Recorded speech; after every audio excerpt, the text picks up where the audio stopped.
Welcome to my garden. I'm David Wilson for Overdie Vast Nurseries, and today I'm going to show you one of the most valuable types of perennials that I grow here in the garden, and show you a little trick that I do too to get extra health and vitality and performance from them as well. You know, I'm a firm believer that the makings of every good garden is one that's made up of plants that come in throughout the entire year. When we visit our garden centres in spring, of course, there's lots of really nice plants there. Ones that will often carry on into the summer and perhaps even into the fall too. But what have we got in our gardens during the winter time and very early part of spring? Here we are on a fairly mild day in February. It's really quite pleasant to be out. There's lots of cleanup and things that we should be doing, but I wanted today to take you and show you some plants that I have growing here that are really very special. They're easy to grow and ones that I hope you get a chance to grow in your garden. Because of course, it's really good to be able to get out on a day like today, brush away all the doldrums of winter time and get something done in the garden, but more importantly than that, prepare for a whole new gardening year and all the delight and pleasure and fun and tranquility that comes with growing plants in our gardens. Now here today, it's the sort of thing that you can do in the garden is go out and collect up some of the old branches that have fallen down from the trees. Very importantly of all is to go in and pick any weed seedlings that are popping up here in the garden, because if you can catch them when they're small like these ones, guess what? You're going to be stopping them reseeding into the ground, and that's going to save you a lot of work in the long run. But here in this part of the garden, that special plant I was telling you about are of course Helleborus. Now we grow lots of different types here in the gardens. We love the fact that they come in so early in the year.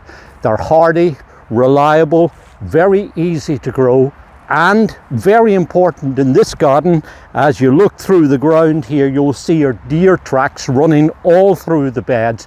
They are not normally eaten by deer. So if you're troubled with those pesky things coming into your garden, hellebores are definitely something that you might want to think about growing. But we love the fact that these brighten up the early part of the year. We use them a lot in flower arrangements inside our home, and I love to put them into containers too, to create cheery combinations that you put, say, in a pot by the front door on a patio or a deck or anywhere we want to try and brighten up springtime. The really great thing about them is that they're very hardy and reliable, really easy to grow. They're hardy to zone 5, which means that they'll grow anywhere within our region. And you'll find that once they get established, they're remarkably drought tolerant too. And very important for those of us that are busy working at our jobs is they don't need a whole lot of maintenance. In fact, they'll put on a really good show without hardly anything doing to them at all. But that said, to get the best from them, there's a little trick that I found out over the years that I do now in nice mild spots in the winter time or the very early part of the spring that sets them up for an extra special level of performance whenever the weather really gets going and they start to pop out.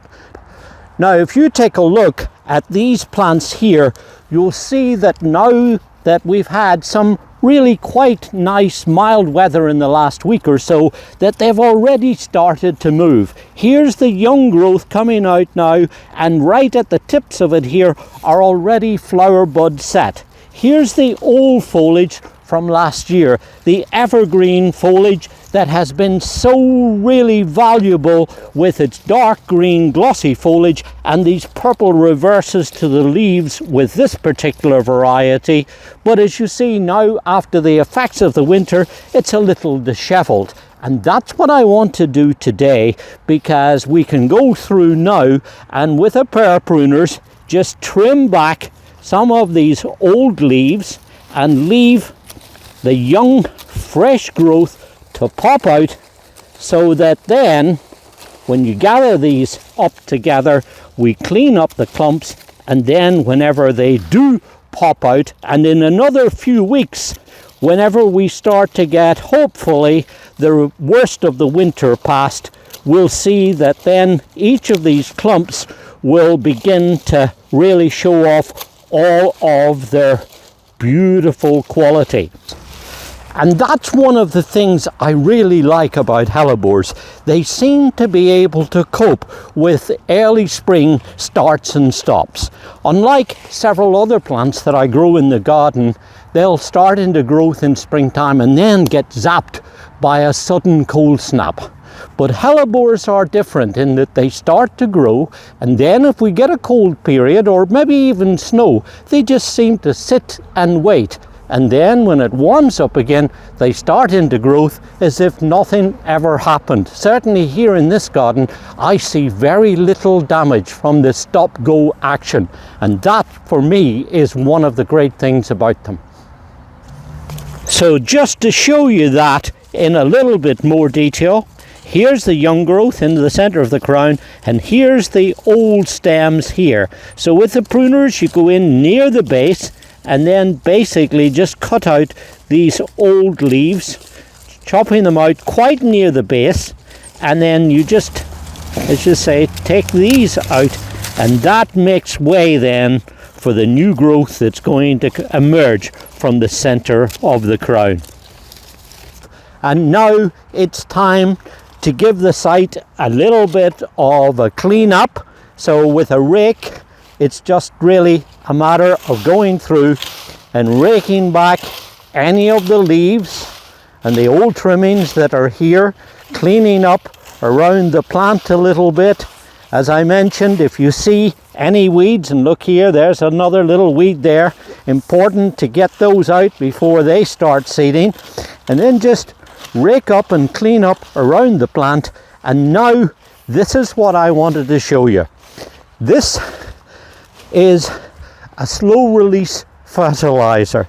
Now it really doesn't matter what brand you use, there's lots of really good ones out there. The important thing to bear in mind is that it's a good balanced formulation. In this case, it's 14-14-14. That's equal amounts nitrogen, phosphate and potash. And that's a balanced formulation. And then it's just a matter of applying what I call very scientifically a handful or so about the square yard, or on the packet it says 3 teaspoonfuls. Then just lightly key it in with a rake or a hand tiller, just to put it into the upper surface of the ground. And now this is the most important part as far as I'm concerned. And that is this stuff. This is organic matter.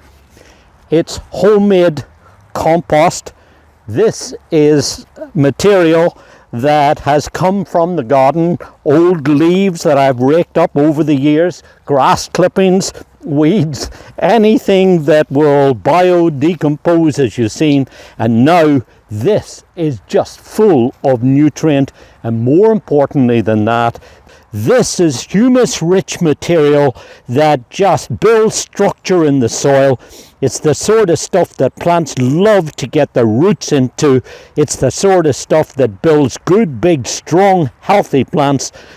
So what I do is I take this now and put a good, healthy layer of it around the plant. Just fortify the ground so that the plants are going to have this all growing, all there, all around them. A layer of about 2 or 3 inches or so. And when you put that around them, you'll find that the roots will grow out into this. We call this, in gardening terms, we call this top dressing. And this stuff, sometimes the old timers would call this black gold. Now this is great stuff for amending the soil and bringing vitality into your garden. And if you've got plants that are ailing, that are not doing too well, you can certainly help to revive them by adding some of this to the soil. You'll see when you make it that it's full of earthworms. It's got lots heaving with microorganisms, and it releases nutrient too, keeps moisture in the ground, and really encourages a nice, strong, healthy plant that's going to be more productive and better able to resist the likes of pests and diseases and weather conditions too. And you don't have to use it on just perennials. This will work very well on things like vegetables and annuals and fruit, and even in containers too. It's really wonderful stuff. And if you don't have a way, or you don't even have the inclination to make the compost yourself, there's no reason, of course, why you can't go to the garden centre and just buy the same sort of material. Talk to the experts there and they'll be able to guide you with their recommendations. And while I'm doing this now in February, you can do this pretty much any time of the year when you can get at the base of the plants. Just what I would suggest you don't do is put it on when the ground's frozen. Conditions like today is perfect. If you want, you can always go through, if you're in a kind of neat situation, I don't really bother with it too much here, but if you want, you can put a layer of mulch over the top of it. That'll help to keep weeds down, etc. But now what's going to happen, in another couple of weeks, this crown is going to grow out, and then you're going to get the benefit of all of the beautiful flowers, but also with these varieties, which I should have mentioned earlier, you're going to get also fantastic foliage, because these are the new Frostkiss Hellebores. And in the nursery and here in my garden, they've been very impressive. Developed by Rodney Davy in Devon in southwest England, it took him over 12 years crossing various species to come up with these beautiful, complex and sterile hybrids. And if you'd like to find out more about them, check out some of the other videos that we have here on this channel. We've produced them over the years to show off the individual qualities of those varieties. Ones that have bright red flowers, light pink flowers, a gorgeous bicolored one, and one that has ivory creamy white flowers too. Very free flowering, really great for our conditions here in our region. That's the Mid-Atlantic and Northeastern state. And because the flowers on them are not made up from conventional petals like you would see on a normal flower, they're actually kind of modified stems. We call them sepals. And because they're like that, they last a very long time. And one of the things that I really like about them is that when those long-lasting flowers do begin to go over, when they begin to wane, then you can look forward to having beautiful variegated foliage too. It's a kind of marble variegation that comes out with tints of white and creamy colour and apple green shades too. And with some of the varieties, the young foliage, when it emerges first, takes on pink and reddish tints as well. Absolutely striking and very, very valuable. So we've got flowering perennials that are tough, hardy, reliable, not eaten by deer, are easy to grow, doesn't require much maintenance, wonderful for cut flowers, great for putting into containers, and we hope ones that you're really going to be able to enjoy growing in your garden too. This is David Wilson. Enjoy your gardening. It's good for us, and it's very good for our environment too.